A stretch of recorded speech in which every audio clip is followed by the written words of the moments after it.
La crise de la trentaine.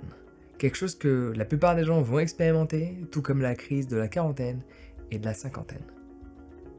Et ce qu'on appelle ces crises ne sont pas anodines. C'est des paliers de vie qui nous remettent en question. On se dit à 30 ans, j'ai passé un tiers de ma vie. Qu'ai-je fait?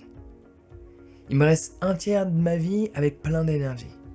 Et un autre tiers où j'aurai moins à faire. On peut dire ça ainsi.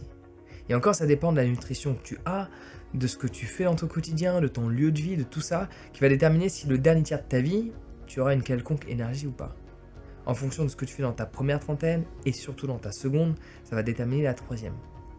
Mais cette crise de la trentaine, ou de la quarantaine, ou de la cinquantaine, elle s'explique simplement parce que tu n'arrives pas à accepter que tu as envie de quelque chose de différent. Tu peux avoir ce sentiment de retard dans ta vie, chose qui n'est pas le cas pour moi, de par tous les accomplissements que j'ai pu avoir, que ce soit monter toutes ces structures, voyager dans plus de ces 40 pays, avoir plus de 25 boulots dans ma vie.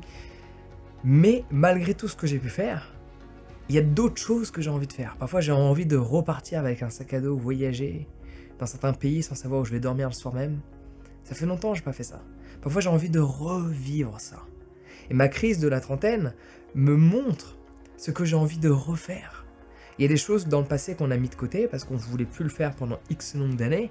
Et il y a des choses qu'on a mis de côté, qu'on veut garder de côté. Mais il y en a d'autres qu'on a envie de revoir émerger. J'adorais ces moments donnés où je ne savais pas où j'allais dormir. Au final, je dors sur la plage. Au final, je dors dans une cage d'escalier, sur un canapé. Je me fais inviter. On paye l'hôtel, je vais à l'hôtel, je paye l'hôtel. Tu vois, laisser la magie de la vie opérer. Et le fait d'avoir des responsabilités, des salariés et tout ça, m'enlève cette possibilité de voyager avec un sac à dos. Ceci est ma réalité. Et ma crise de la trentaine me fait réaliser que j'ai envie de ça. J'ai envie de reprendre mon sac à dos sans savoir où je vais. Je sais dans quel pays je vais, mais je sais pas qu'est-ce que je vais faire. Je sais pas si je vais dans le nord, dans le sud, dans l'ouest ou dans l'est. Chose que je faisais avant. Et dans la plupart de ces 40 pays, j'y suis pas allé 2 jours. Hein. J'y suis allé au moins 1 mois. J'ai vraiment voyagé. J'ai pas fait ça pour un compte Instagram en disant regarde, je suis allé dans 40 pays. J'ai quitté l'aéroport, hein, comme tous ces guignols d'Instagram là, qui sont allés 2 jours dans la capitale et qui disent que je connais le pays. Un peu comme les touristes chinois qui disent je connais la France, je suis allé à Paris. No way. Doesn't work like this. Donc la crise de la trentaine, c'est simplement que tu sais ce que tu as envie. Les gens qui me disent ah moi j'ai une crise de la trentaine, de quarantaine, je sais pas ce que je veux, tu sais ce que tu veux. Tu veux changer. Tu veux du changement. Tu n'arrives pas vraiment à le manifester, à le concrétiser, à l'exprimer, à le conceptualiser, mais ce que tu veux, c'est du changement. Tu veux peut-être du changement dans tes relations, tu veux peut-être du changement dans ce que tu fais, tu veux peut-être du changement dans ton environnement. Moi, personnellement, ça fait 3 ans que je passe la moitié de l'année. Alors, il y a des gens, c'est ma vie, hein, on ne compare pas nos existences, mais ça fait 3 ans que je passe 6 mois de l'année en France, dans les montagnes, au milieu de nulle part. C'est une expérience de vie dont je suis très fier parce que la plupart des gens n'auront pas cette expérience de vie. Parce que ça fait peur de vivre 6 mois de l'année au milieu des montagnes, à 800 mètres d'altitude, à ne voir que de l'horizon autour de toi. Des vaches et des chevaux. Et à part ça, nada.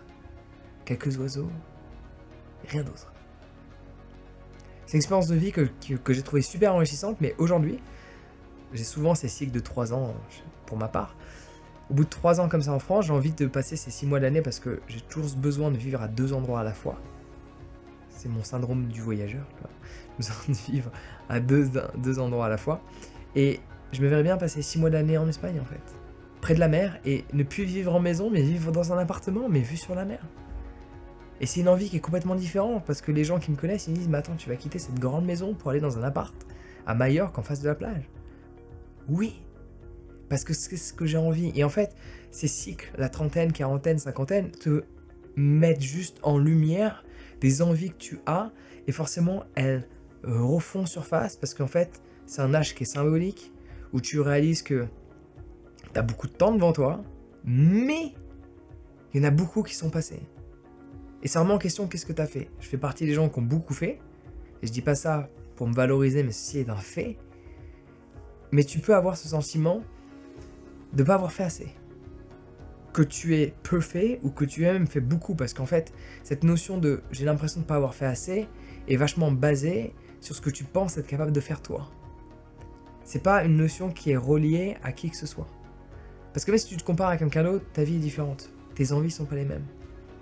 J'ai un pote, lui, voyager, c'est pas son truc. C'est pas quelque chose qu'il recherche. Il est pleinement épanoui dans ce qu'il fait, il a d'autres envies, mais pareil, il va jamais se comparer sans dire « Ah, t'as voyagé dans 40 pays ». Lui, il va enfin, il allait en tout cas, pour X raison, en Bretagne, où il va chez ses parents durant ses vacances, et il est très content comme ça. Et il fait plein d'activités durant son quotidien. Donc il n'y a pas cet élément de comparaison, il doit être basé sur ton potentiel, ce que tu penses être capable de faire, la vie que tu es capable de mener, ce que tu sais être capable de vivre. Ce qu'il y a au fond de toi en fait. Et moi personnellement, j'aime avoir des cycles de vie où je vis dans des pays et des régions différentes. Là ça fait 6 mois par an, durant 3 ans, depuis 2020, que je suis en France. Et là j'ai envie des fins d'année ne plus être en France en été, d'être en Espagne. En hiver, je vais toujours repartir en Indonésie ou quelque part en Asie. Parce que il y a un truc. C'est sans fait. Ouais. Donc la crise de la trentaine, c'est juste... Comment tu fais avec? Accepte que tu as envie de changement. Accepte que tu sois bouleversé. Et juste réalise que pour sortir de ce ressenti, il faut juste que tu agisses.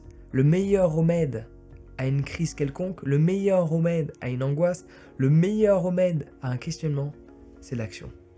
Allez,